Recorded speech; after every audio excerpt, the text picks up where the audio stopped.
Bismillahirrahmanirrahim.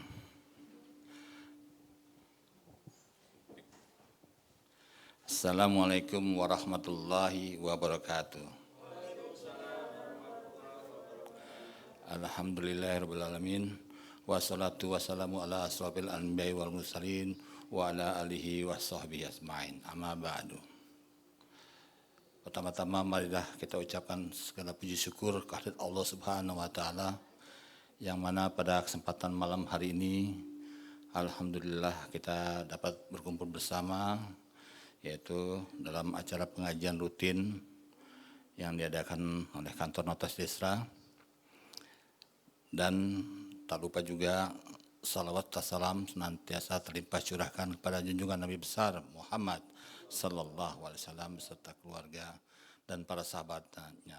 Insya Allah kita semua mendapat syafaatnya di yaumil akhir kelak nanti. Amin. Pertama-tama kami ucapkan juga pada guru kita Bapak Ustadz Pak Sirojul Munir, alhamdulillah telah hadir di tengah-tengah kita yang insya Allah akan membawakan kajian pada malam hari ini, yaitu dengan tema kenapa Madrasah Ramadan harus berulang terus. Insya Allah apa yang nanti beliau sampaikan bermanfaat bagi kita dan keluarga, dan insya Allah kita dapat mengamalkannya. Amin, amin, amin. Dan terima kasih juga pada teman-teman yang hadir secara offline, yang tidak mungkin insya Allah Allah akan balas dengan niat ikhlas, Allah balas dengan amal ibadah buat kita semua. Dan begitu pula juga yang mengikuti melalui Zoom, yang mengikuti Zoom ini mudah-mudahan tetap mendapatkan amal ibadah dari Allah Subhanahu wa taala. Mari untuk mempersingkat waktu, kita mulai saja pengajian ini dengan membaca basmalah. Bismillahirrahmanirrahim. Baik, waktu dan tempat kami persilakan untuk Bapak Ustadz Sirojul Munir untuk memimpinnya. Wabillahi taufiq wal hidayah. Wassalamualaikum warahmatullahi wabarakatuh.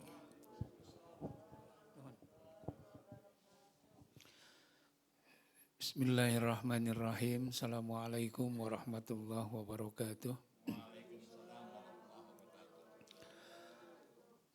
Alhamdulillah wa syukrulillah wa la hawla wa la quwwata illa billah. Wassalatu wassalamu ala sayyidina rasulillah wa ala alihi wa sahbihi wa mawalah. Subhanaka la ilma lana illa ma 'allamtana innaka antal alimul hakim. Wa rabbi syrah li sadri wa yassir li amri wahlul 'uqdatam min lisani yafqahu qawli wa ba'du. Alhamdulillah kita bersyukur ya. Enggak terasa kayaknya bulan puasa baru kemarin. Saya masih ingat waktu mau mudik itu, mau lebaran, kita makan di sana. Di daerah, iya. Kayaknya baru kemarin ya. Kok jujuk udah puasa lagi. Saya masih ingat sekitar 2-3 Ramadan yang dulu ya, saya selalu membawa temanya itu madrasah, bahwa Ramadan sebagai madrasah gitu ya. Cuman ada satu fenomena yang menurut saya agak anomali. Banyak pengajian-pengajian rutin, khususnya majelis taklim ibu-ibu, justru menjelang Ramadan tutup. Penutupan kajian bulan Ramadan, ya termasuk kita. Menutup pengajian. Ya enggak apa-apa, karena yang namanya ilmu justru disinilah ujiannya. Teman-teman semua, selama Ramadan, oase ilmu agama itu akan menjadi wasilah diraihnya fadilah, diraihnya manfaat. Soalnya kalau misalnya Ramadan itu berlangsung begitu saja tanpa kita merasakan fadilahnya, ya percuma. Sehingga Ramadan itu akan menjadi rutinitas yang euforianya itu seremonial aja. Gak ada nilai yang ditinggalkan, kosong. Padahal dalam bulan Ramadan itu fadilah pahala luar biasa. Maka dibutuhkan ilmu. bagaimana caranya kita ini mempersiapkan diri kita memiliki sebanyak mungkin ilmu supaya fadilah-fadilah Ramadan itu tidak berlalu begitu saja. Ilmu itu tidak harus sesuatu yang dituturkan oleh guru seperti ini. Tidak. Ketika Anda lapar, Anda diajari oleh lapar Anda. Ketika Anda sedekah, Anda diajari oleh sedekah Anda. Ketika Anda melakukan iftar bareng-bareng, Anda diajari oleh itu semua. Nah, yang jadi persoalan, seberapa banyak kita memiliki ilmu, supaya apa yang kita lakukan selama bulan Ramadan itu ngajarin kita. Makanya kemudian kita sering mengatakan madrasah. Ramadan itu adalah sekolah. Maka kalau saya mengutip sebuah kitab, ada seorang ulama yang mengatakan, ala man lahu fil ilmi wad dini raghbah liyasgha biqalbin hadirin mutarassidin. Bagi orang yang memiliki keinginan kuat untuk memperdalami ilmu dan agama, maka dia harus menyiapkan dengan hati yang terbuka. Jadi kalau menyangkut masalah apa yang harus kita lakukan supaya bulan Ramadan itu banyak memberikan kita pelajaran sebagai madrasah, pertama hati kita harus hadir. Hati harus hadir. Dan mutarasid itu harus memiliki keinginan kuat untuk menjadikan Ramadan itu adalah waktu di mana kita mengambil sebanyak mungkin ilmu. Dikatakan tolabun bilayyinin, dengan penuh kelembutan. Beda loh, orang ngaji yang hatinya keras dengan orang yang ngaji yang hatinya niat memang lembut ingin cari ilmu. Masa iya ada orang yang ngaji tapi hatinya keras. Karena kebetulan dia datang dari satu majelis ilmu yang berbeda. Paham nggak? Ada orang yang dia sebenarnya terhimpun dalam sebuah pengajian. Dan dia meyakini bahwa pengajian dia itu yang paling benar. Kemudian dia ikut pengajian yang lain, tapi tujuannya tidak untuk mencari ilmu. Tujuannya pengen lihat aja apa sih yang diajarin. Dengan hati yang keras. Maka di bulan Ramadan, cara berilmu itu gak boleh seperti itu. Maka kalau kita ingin semua amalan kita ini bisa memberikan kita ilmu. Kita ingin lapar kita itu, haus kita itu bisa memberikan kita ilmu. Maka yang menangkap ilmu itu tuh hati. Karena nalar kita belum tentu bisa bekerja. Kalau lapar kira-kira otak bisa mikir enggak? Enggak. Kalau haus kira-kira otak bisa mikir enggak? Enggak. Aqua dulu baru kita bisa konsen, ya enggak? Tapi bagaimana caranya haus kita, lapar kita itu bisa memberikan pelajaran. Dan yang menangkapnya, resipennya itu adalah hati. Makanya kan kita kemarin sudah membahas tentang masalah tazkiyatun nafs. Membersihkan hati. Supaya ketika di bulan Ramadan itu hati kita lembut. Hati kita itu bisa diajari oleh apapun yang kita amalkan selama di bulan Ramadan. Maka yang dimaksud dengan mutarasid, hadirun mutarasid, hati yang hadir dan eager. Eager itu dia haus akan ilmu tapi dengan penuh kelembutan dan sungguh-sungguh. Maka sebelumnya kita harus tahu dulu bahwa yang namanya ilmu itu ada 3 tingkatan. Kalian sering dengar apa yang dimaksud dengan ilmu yakin. Itu tingkatan pertama. Yang kedua apa? Ainul yakin. Baru yang ketiga apa? Hakul yakin. Sering gak kita dengar orang bilang hakul yakin? Sering. Ngerti gak maksudnya? Nah itu dia. Paling tidak kita harus mengikuti bagaimana urutan ilmu itu terjadi. Pertama adalah ilmu yakin. Ilmu yakin itu kalau dengan bahasa sederhananya adalah informasi. Tahu. Ketika saya di luar, saya tanya, ada siapa di dalam? Ada Pak Pur. Itu baru sekedar tahu. Pak Purnya ada atau tidak, kita tidak tahu. Tapi orang di depan mengatakan, oh ada Pak Pur di dalam. Sudah ada Pak Pur di dalam. Itu baru namanya ilmul yakin. Itu baru namanya sebatas informasi. Baru kemudian saya masuk, melihat ada Pak Pur duduk. Itu baru namanya ainul yakin. Ilmun itu adanya di otak. Ainun itu ketika mata melihat. Oh iya benar ada Pak Pur. Ketika saya di depan, orang itu bilang ada Pak Pur di dalam. Itu kebenarannya belum absolut. Siapa tahu orang itu bohong. Cuman membuat saya tenang aja. Ada Pak Pur di dalam tuh, gitu kan. Kita sering nipu anak kecil kan. Ayo, nanti ada polisi yuk gini-gini. Ada nggak polisinya? Nggak ada. Nah itu kan. Nah, jadi ilmu yakin itu belum sampai hakikat kepada ilmu yang sebenarnya. Itu baru sekedar informasi. Ketika saya melihat Pak Pur, itu baru namanya ainul yakin. Mata saya melihat. Tapi apakah betul Pak Pur? Belum tentu. Siapa tahu itu orang yang mirip dengan Pak Pur. Siapa tahu itu kakaknya, siapa tahu adiknya. Itu baru namanya ainul yakin. Ketika saya kemudian dekat, salaman, ngobrol, kemudian saya mengkonfirmasi dari obrolan-obrolan saya, oh ini baru namanya Pak Pur. Itu baru namanya hakul yakin.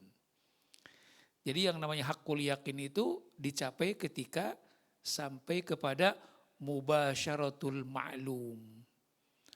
Kita mempergauli apa yang kita tahu. Mengalami langsung. Oh ini. Nah kembali kepada masalah urusan puasa. Kalian tahu kan apa yang membatalkan puasa? Ya. Kalian tahu apa yang menambah pahala puasa? Kalian tahu waktunya kapan puasa? Semua informasi dan ilmu pengetahuan syariat tentang puasa itu baru namanya ilmul yakin. Mungkin ilmu ini tiap tahun gak bertambah, segitu-gitu doang, betul gak? Karena yang namanya ilmu syariat tentang puasa, itulah yang namanya ilmul yakin. Kalau misalnya bulan Ramadan hanya mengandalkan ilmu yakin, maka Ramadan tidak akan pernah menjadi madrasah.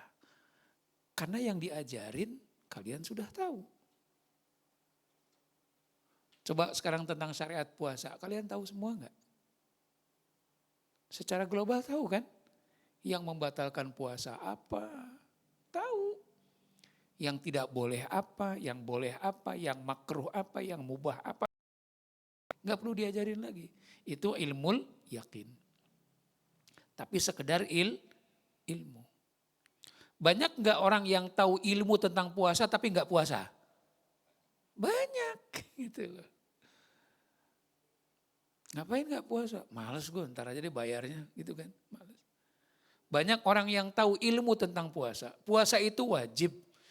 Yang tidak melakukan puasa maka dia akan menjadi orang yang berdosa. Tahu. Tapi kenapa dia tidak melakukan puasa?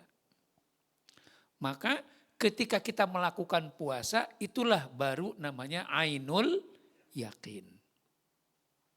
Jadi untuk urusan puasa kita ini sudah di ilmul yakin dan sudah sampai juga kepada ainul yakin. Karena kita mengamalkannya. Kira-kira ilmu yakin dengan ainul yakin kita bertambah enggak tiap puasa? Enggak bertambah. Puasa juga tetap 30 hari. 29 hari. Artinya apa yang kita ketahui tentang syariat puasa dan ketika syariat itu kita lakukan enggak bertambah. Puasa ya segitu-gitu aja.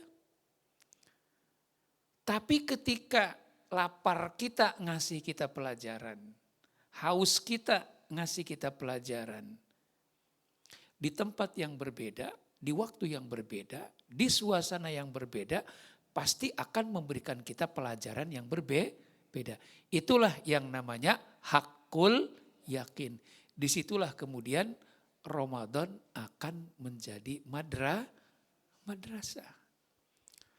Ramadan akan menjadi madrasah, Ramadan akan menjadi oase ilmu kalau puasa kita sikapi sampai tingkatan hakul yakin. Kalau sekarang saya ajarin tentang fikih puasa, kalian bosen, ngantuk. Toh puasa juga sudah kalian lakukan secara rutin. Yang sunnah pun Senin Kemis kalian lakukan. Tapi ketika menyangkut masalah hakikat puasa, dalam perspektif hakul yakin, belum tentu.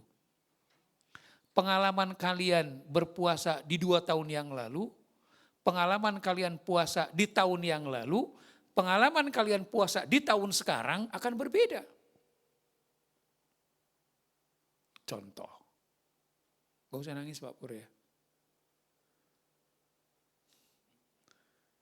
Saya yakin puasa Ramadan di tahun ini akan memberikan pengalaman batin yang luar biasa untuk Pak Pur. Berbeda dengan Ramadan tahun kemarin. Nah, pengalaman yang berbeda, suasana yang berbeda di tahun ini ketika Ramadan Pak Pur jalanin, itu akan memberikan perspektif hakul yakin yang tidak sama tentang Ramadan di tahun lalu ketika masih ada istri. Betul Pak Pur? Saya yakin Pak Pur menghadapi Ramadan sekarang mungkin agak sedikit bergetar, berbeda dengan tahun kemarin. Siapapun akan mengalami itu. Maka itulah yang perlu kita tahu, bahwa sebenarnya kita ini sebagai manusia biasa. Jadi yang namanya puasa itu merupakan sebuah pengalaman, kalau saya boleh mengulang pelajaran di tahun lalu. Puasa itu merupakan sebuah pengalaman bahwa pada akhirnya manusia akan mengalami kematian. Pada akhirnya manusia akan kurang tidur ketika dia sudah mulai sakit. Betul enggak? Betul Pak Pur? Menjelang sakitnya almarhumah itu kan kurang sekali tidurnya. Kurang sekali makannya. Akan kurang makan, kurang minum, kurang tidur. Lelah, capek, emosian. Itu semuanya akan dialami. Nah persoalannya adalah kita bisa mengambil pelajaran atau tidak dari itu. Maka hakul yakin tentang puasa setiap tahun berbeda. Jadi kalau ini Ustaz ngomongin tentang madrasah Ramadan aja. Iya, kalau kita berbicara Ramadan dari perspektif hakul yakin, maka setiap tahun pengalamannya pasti akan berbeda. Pak Pur itu hanya sebuah contoh saja. Mungkin masing-masing dari teman-teman ini juga memiliki pengalaman yang berbeda-beda. Jadi pengalaman batin puasa inilah yang tiap tahun pasti berbeda. Dan itulah yang memberikan kita memiliki perspektif dan pelajaran yang berbeda.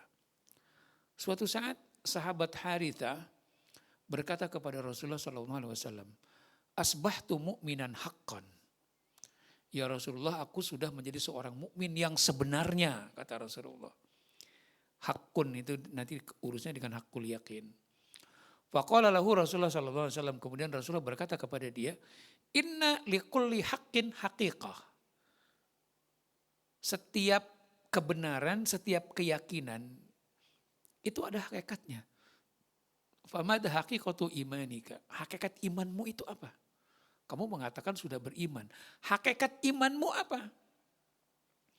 Kemudian Haritha mengatakan, "Azaftu nafsi anid dunya wa syahawatiha." Aku sudah bisa meninggalkan dunia dan dorongan-dorongan syahwatnya. Fa ashartu laili wadma'tu nahari. Aku menghidupkan malamku dengan sholat dan menghidupkan siangku hanya dengan puasa. Wa ka'anni anzuru ila arsy rabbi barizan. Sehingga hatiku bisa melihat arsy-Nya Tuhanku secara nyata. Wa ka'anni anzuru ila ahlil jannati yatazawaruna fiha. Sampai aku bisa melihat dan membayangkan bagaimana penghuni sorga saling mengunjungi antara satu dengan yang lain. Wa ila ahlin nar yata'awawna fiha. Dan aku juga bisa mendengar dan melihat bagaimana ahli neraka saling mengeluhkan tentang siksa yang mereka alami. Faqala Nabi sallallahu alaihi wasallam, kemudian Rasulullah mengatakan, arafta wa alzamu abdun nawwarallahu iman fi qalbihi. Nah, sekarang kamu sudah tahu. Maka setiap seorang hamba itu harus sampai kepada tingkatan iman di mana Allah memberikan nurnya kepada dia. Nah, kita ini kadang-kadang kan nggak tahu keimanan kita seperti apa. Bisa nggak kita membayangkan Ramadan ini seperti apa? Sholat yang benar itu apa? Sholat yang benar itu kan sampai kepada derajat ihsan. Teman-teman pasti tahu pelajaran ihsan itu apa? Mal ihsan. Al ihsan an ta'budallah ka'annaka tarahu fa illam takun tarahu fa innahu yarak. Ihsan itu adalah ketika engkau beribadah kepada Allah dan bisa menganggap bahwa engkau sedang melihat Allah. Fa illam takun tarahu fa innahu yarak. Ketika engkau tidak bisa membayangkan bahwa engkau melihat Allah, fa innahu yarak. Yakinlah bahwa Allah melihat kamu. Nah, itu yang dimaksud dengan hakul yakin. Jadi pelajaran ilmu tentang sholat itu satu soal. Kemampuan kita untuk melaksanakan sholat itu soal lain. Tapi bagaimana kualitas sholat kita? Seolah-olah kita ini sedang bisa melihat Tuhan atau yakin Tuhan melihat kita, itu adalah soal yang harus kita tuju. Nah, itulah yang namanya puasa juga. Jadi puasa itu jangan sampai hanya sebatas tahu hukumnya, kemudian kita mampu melaksanakan, tetapi lapar dan haus kita tidak memberikan kita pelajaran. Salah satu pelajaran lapar dan haus itu adalah pelajaran tentang kematian. Yang kedua pelajarannya apa tentang haus dan lapar ini, Neng? Kang? Tentang empati. Empatimu dengan puasa itu bertumbuh atau tidak? Itu dulu. Ngukurnya sederhana aja. Sedekahmu tahun kemarin dengan tahun sekarang dengan rezekimu yang makin bertambah. Sedekahmu bertambah atau tidak? Ini masalah empati. Orang yang selama ini kalian santuni, kalian tambah enggak? Padahal gaji kalian naik, bonus kalian naik.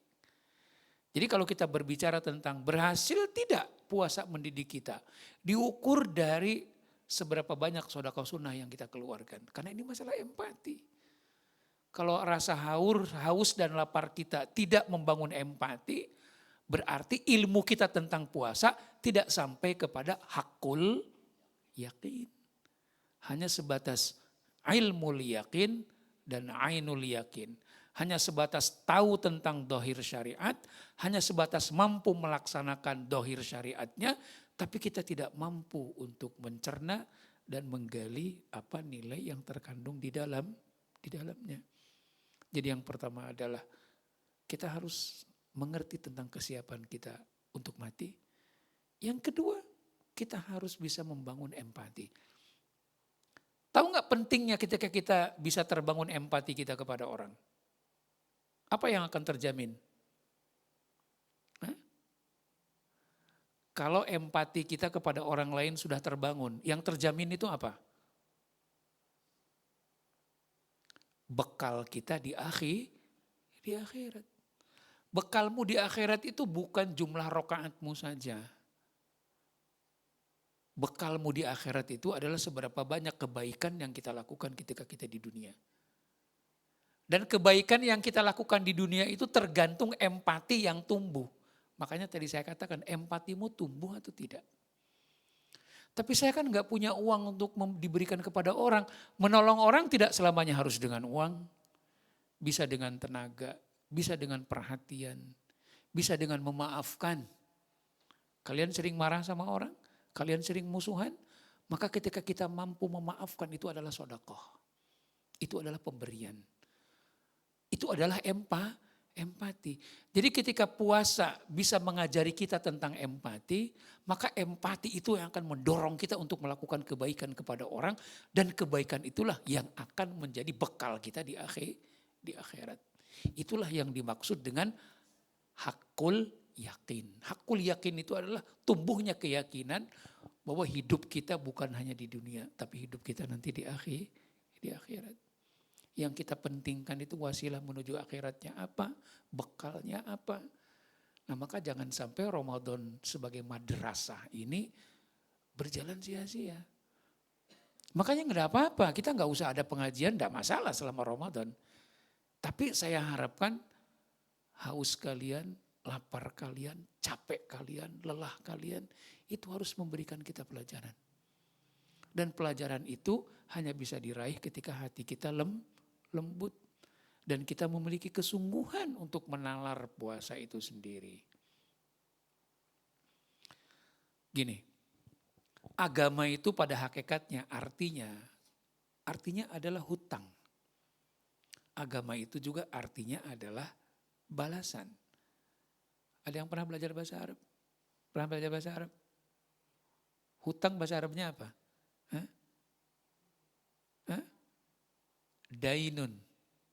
Dainun itu artinya hutang. Al-wa'du dainun. Janji adalah hutang.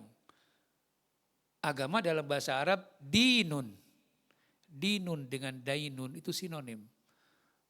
Maka agama itu adalah hutang. Ketika seseorang sudah mulai fokus kepada ilmu dan agama, maka hadirkanlah hati untuk benar-benar mendalaminya. Nah sekarang saya tanya, orang kalau punya hutang kepada seseorang, kira-kira sikapnya akan gimana? Hah? Galak. Ibu punya hutang sama seseorang. Sama orang yang kita utangin sikap kita kira-kira gimana? Bakal galak nggak? Oh kalau bakal galak, kalau sampai galak sama yang kita hutangin kelewatan itu. Sama yang kita pinjamin hutang. Kita akan bersikap jauh lebih sopan kepada orang yang kita utangin. Benar nggak? Maka begitulah harusnya kita mensikapi agama. Makanya kalau kita berbicara tentang agama, kita berbicara tentang adab. Kita berbicara tentang akhlak. Makanya mempelajari agama dan ilmu agama, kita tidak akan lepas daripada adab. Jadi ketika agama mewajibkan puasa, sebenarnya agama sedang mengajari kita tentang adab. Karena agama itu harus dituntaskan. Karena agama itu artinya adalah hutang.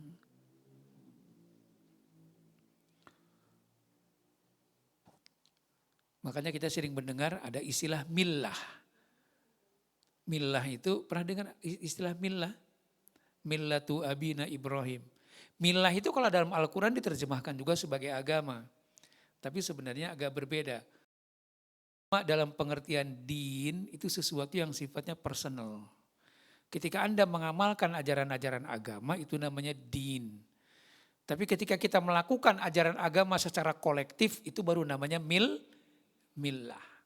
Itulah bedanya antara agama dengan antara din dengan millah. Din artinya agama, tapi itu ketika praktekkan secara pribadi.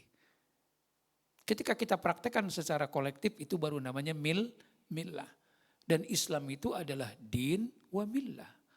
Islam itu agama yang sifatnya pribadi, hubungan kita dengan Allah Subhanahu wa taala. Tapi Islam juga adalah millah yang menghubungkan antara kita dengan orang lain. Maka kesempurnaan kita beragama ditentukan oleh kualitas bagaimana kita memandang hubungan kita dengan Allah Subhanahu wa taala, tapi juga ditentukan oleh hubungan kita dengan sesama. Makanya kemudian Rasulullah SAW khairukum anfa'ukum linnas. Sebaik-baik kalian adalah yang paling banyak memberikan manfaat untuk sesama manusia. Tapi persoalannya manusia itu kan sulit untuk diajari tentang manfaat kepada orang lain. Kecuali dia dalam keadaan sedang mengalami kesusahan. Maka puasa itu sebenarnya adalah simulasi daripada kesusahan itu sendiri. Kalian biasanya merasa lapar jam berapa? Hah? Jam 3. Bayangkan, ketika puasa, Neng, Kalian itu lapar cuma dari jam 3 sampai jam 6. Berapa jam? 3 jam aja sudah bikin kalian terkaing-kaing. Tapi di belahan dunia sana, di balik tembok sana, di balik kampung sana, ada orang yang laparnya itu bukan berjam-jam lagi. Berhari-hari, berminggu-minggu, berbulan-bulan. Dan dia butuh pertolongan kita. Tapi kita enggan menolong. Kenapa? Karena kita nggak pernah mengalami apa yang dia alami. Maka puasa itu sebenarnya adalah mensimulasikan itu semua. Supaya tumbuh empati kita. Supaya kita bisa melaksanakan agama bukan hanya sebagai din, tapi juga sebagai millah. Yaitu sebagai sesuatu yang bisa menghubungkan secara beradab antara satu orang dengan orang yang lain. Makanya dalam surat Qaf ayat ke-37 Allah berfirman, Inna fi dzalika ladzikri liman kana lahu qalbun. Sesungguhnya di dalam yang itu semua termasuk ibadah-ibadah di dalamnya adalah puasa, sholat dan lain sebagainya. Ladzikri itu adalah peringatan, bukan peringatan. Tapi ladzikri itu artinya adalah sarana untuk mengingatku. Sarana untuk mengingatku. Bagi siapa? Liman kana lahu qalbun. Bagi orang yang memiliki hati. Au alqas sam'a wa huwa syahid. Atau orang yang kemudian membukakan telinganya dan membukakan matanya untuk melihat. Makanya puasa itu akan mengajari kita kalau mata kita juga dipakai untuk melihat. Kalau telinga kita juga dipakai untuk mendengar. Mendengar siapa? Mereka yang memiliki kebutuhan. Mereka yang berkebutuhan. Supaya hati kita bisa merasakan itu semua. Makanya kemudian Sayyidina Ali mengatakan kepada Ali Kumail bin Ziyad An-Nakhai. Dia mengatakan begini, ya Kumail, wahal Kumail, al-qulubu aw'ayyatun.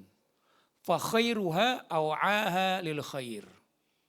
Yang namanya hati itu adalah pusatnya alert. Tahu alert enggak? Peringatan, kewaspadaan. Kita kalau biasanya kalau di tempat-tempat yang berbahaya ada tulisannya alert. Alert itu artinya hati-hati, waspada. Dikatakan bahwa hati itu sesungguhnya adalah pusat alert. Pusat kewaspadaan. Wa khairuha aw'aha lil khair, dan sebaik-baiknya kewaspadaan yang tumbuh dari hati itu adalah dorongan untuk melakukan kebaikan. Fa idza kana al-qalbu hadiran wa'a ma yulqa ilaihi. Kalau orang ketika melakukan segala sesuatu hatinya hadir, maka dia akan mendapatkan apa yang diajarkan oleh apa yang dilakukannya. Hati itu merupakan pusatnya alert, sensor. Tahu di mobil? Di mobil itu kan ada perangkat yang memberikan signal kalau apa? Biasanya ada tanda engine nyala, itu kan pasti ada masalah di mesin kan? Ada ecu, apakah ecunya, apakah karburator udah gak ada lagi sekarang ya. Apakah injektornya, injeksinya, apa ininya. Jadi hati itu sebenarnya adalah pusat yang memberikan kita alert, peringatan tentang hidup. Dan sebaik-baiknya peringatan itu adalah peringatan untuk melakukan kebaikan. Dan menghindari sesuatu yang merusak. Makanya kemudian beliau mengatakan faidza kanal qalbu hadiran wa'a ma yulqa ilaihi.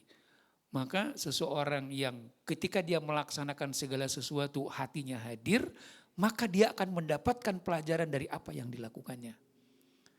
Maka kalau kita ingin menjadikan Ramadan itu sebagai madrasah, maka ketika kita melakukan puasa, hati kita harus hadir. Maka insya Allah dari situ kita akan mendapatkan pelajaran. Makanya kemudian dikatakan bahwa yang namanya akal, bahwa yang namanya logika, itu dikatakan logika ketika alertnya itu muncul. Tetapi dalam makhluk-makhluk yang lain, alert itu kan sangat terbatas. Tapi ketika binatang itu alertnya sudah kena, dia akan konsisten. Beda dengan manusia.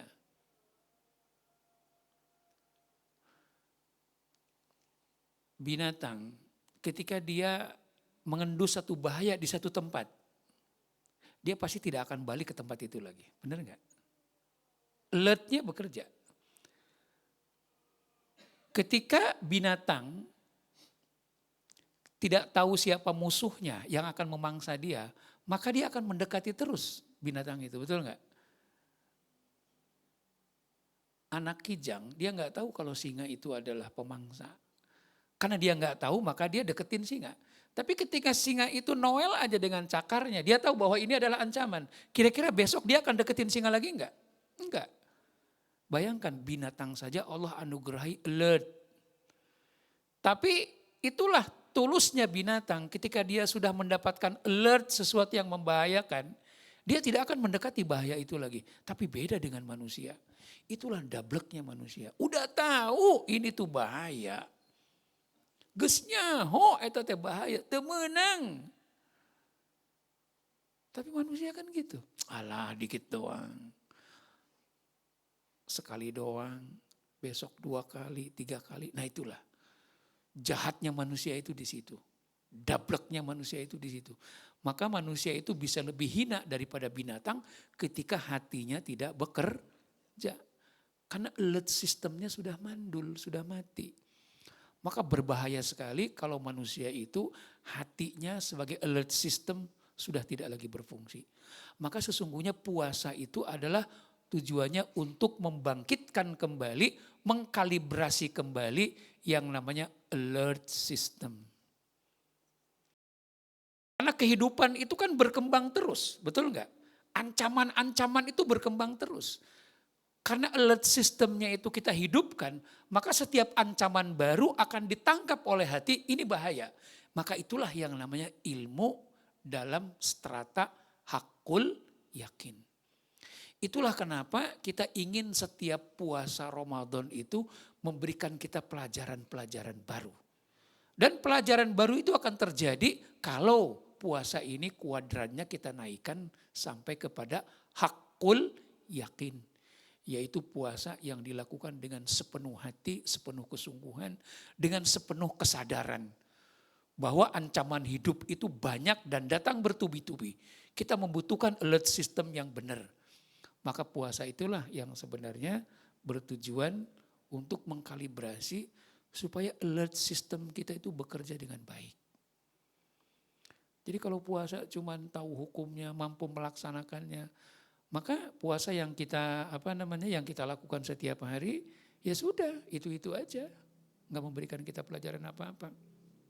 Baik, ini yang terakhir saya menyampaikan ada 6 yang harus kita lakukan ketika berilmu dan ada 6 yang harus kita hindari ketika kita mencari ilmu.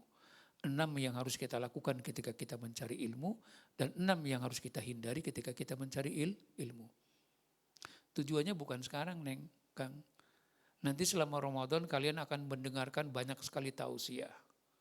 Di TV, di radio, di YouTube, di mana-mana. Mungkin di majelis-majelis taklim dekat rumah dan lain sebagainya. Dengerin baik-baik.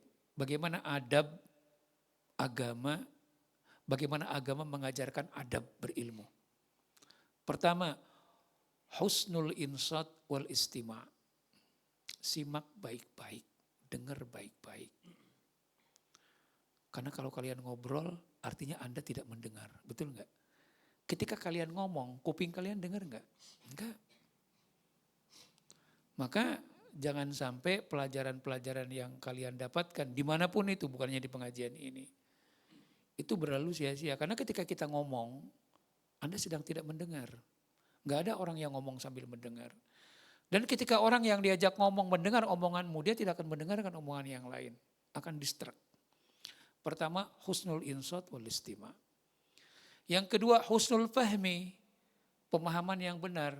Pemahaman yang benar tidak akan bisa dicapai kalau kita enggak menyimaknya dengan benar. Maka simak dengan benar supaya kita sampai kepada pemahaman yang benar. Nah, setelah kita mendapatkan pemahaman yang benar, husnus soal, kita akan bertanya pun dengan benar. Sering nggak kita mendapati pertanyaan yang lucu, yang nggak nyambung? Hah? Kenapa? Karena dia nggak nyimak. Yang kedua adalah al-hifdz, menghafal dan mengingat. Dan yang kelima, mengajarkan. Ajarilah teman kalian, ajarilah anak kalian, ajarilah istri suami kalian, ajarilah orang-orang di rumah. Supaya ilmu yang kita dapatkan itu meresap. Dan yang keenam adalah amalkan. Ini bukan hanya berilmu ketika kita di sini saja, tapi ketika dimanapun. Dengar baik-baik, fahami baik-baik, tanya dengan baik, kemudian ingat dan hafalkan kalau perlu.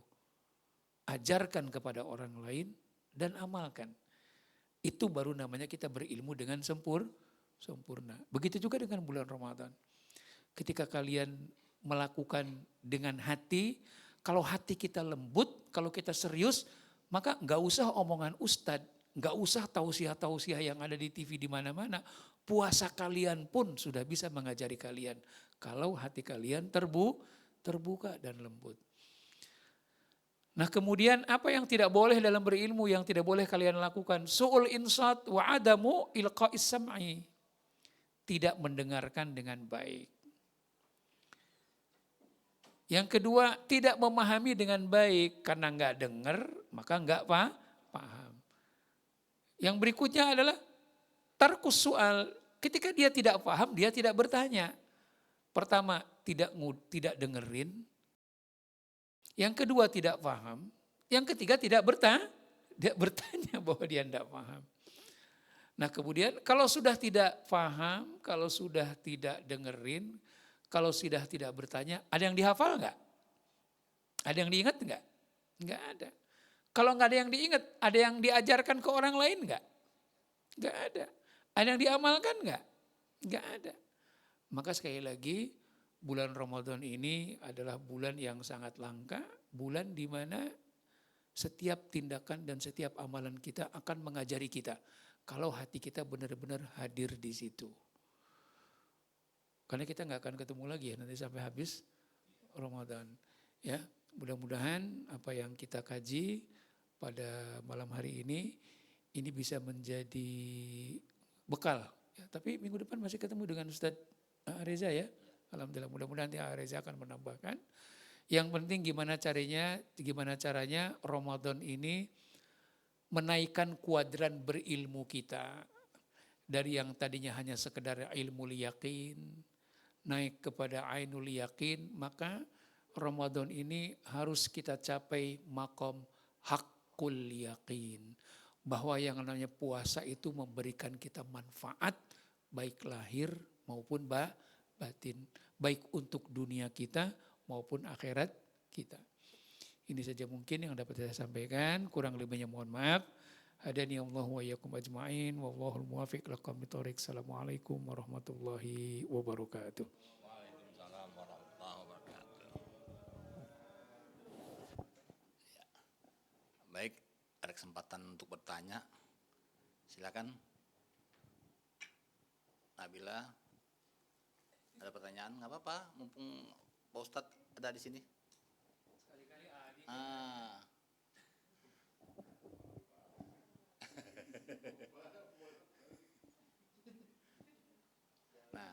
Adik mau nanya cuma lupa. Pak Ustadz, mau nanya nih. Khususnya sih wanita ya Pak Ustadz. Sumpama tahun yang lalu itu ini ada pertanyaan aja. Tahun iya tentang puasa Pak Ustadz. Ya. Jadi tahun lalu tuh memang ada hutang yang belum terbayar. Nah, masuk puasa saat ini masih berhutang tuh Pak Ustadz. Tuh hukumnya gimana Pak Ustadz? Harus bayar. Apa bisa digantikan dengan apa? Bisa. Oh. Baik, silakan. Neng, puasa harus diganti dengan puasa. Selama kita masih mampu. Tapi udah lewat tahun, ya di tahun depan puasain terus. Makanya jangan numpuk utang.